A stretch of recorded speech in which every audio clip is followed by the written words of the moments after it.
Hello! Hi everyone. Welcome to Kranti kitchen cooking channel. ఈరోజు మనం ఎంతో ప్రోటీన్స్‌తో కూడిన వెజిటబుల్ గ్రేవీ కర్రీ తయారు చేసుకోబోతున్నాం. అందరికీ నచ్చే విధంగా దానికి కావాల్సిన పదార్థాలు, అలాగే తయారు చేసుకునే విధానం చూద్దాం.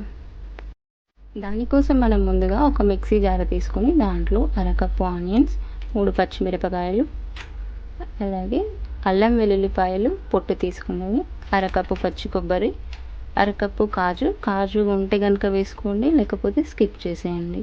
అలాగే అర టీ స్పూన్ ధనియాలు, ఒక యాలక్కాయ, లవంగం, 2 రెబ్బలు చింతపండు, అలాగే పావు టీ స్పూన్ సోంపు వేసాను. వీటన్నిటిని ఫైన్గా పేస్ట్ చేసుకోవాలండి. చూస్తున్నారు కదా, ఇలా పేస్ట్ చేసుకొని దీన్ని పక్కన పెట్టేసుకుందాం. ఇప్పుడు తయారీ విధానం చూసుకుందాం. ముందుగా ఒక స్టవ్ పై ప్యాన్ పెట్టేసుకొని దాంట్లో 5 టీ స్పూన్లు ఆయిల్ వేసుకున్నాను. అలాగే ఒక పావు టీ స్పూన్ జీలకర్ర వేసుకున్నాను. జీలకర్ర వేడి అయ్యేంత వరకు కాస్త ఆయిల్లో వేగనివ్వాలి. ఆయిల్లో వేగిన తర్వాత అరకప్పు ఆనియన్స్ వేసుకోవాలి.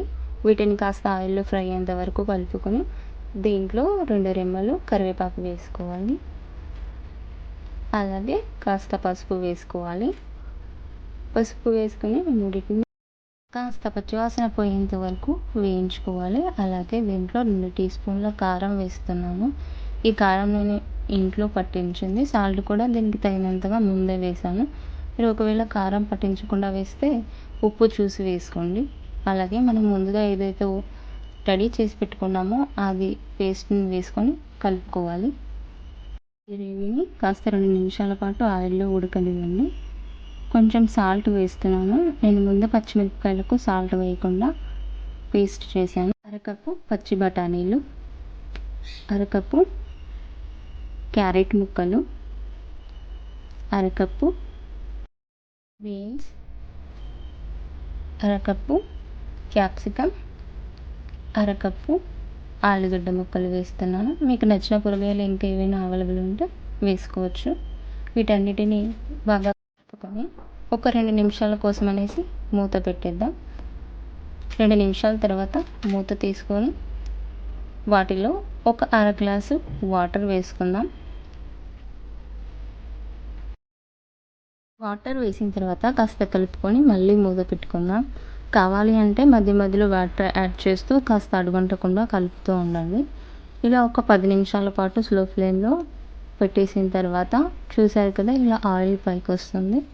ఇలా ఆయిల్ ఎక్కువగా పైకి వచ్చినప్పుడు ఇది ఉడికినట్లుగా అర్థం చేసుకోవచ్చు మనం.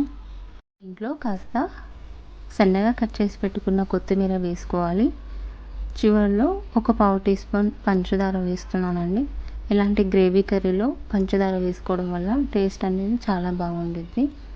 ఈ పంచదార వేసుకొని 1 నిమిషం పాటు కలిపేసుకొని స్టవ్ ఆఫ్ చేసుకుంటే వేడివేడిగా వెజిటబుల్ గ్రేవీ కర్రీ సర్వ్ చేసుకోవచ్చు.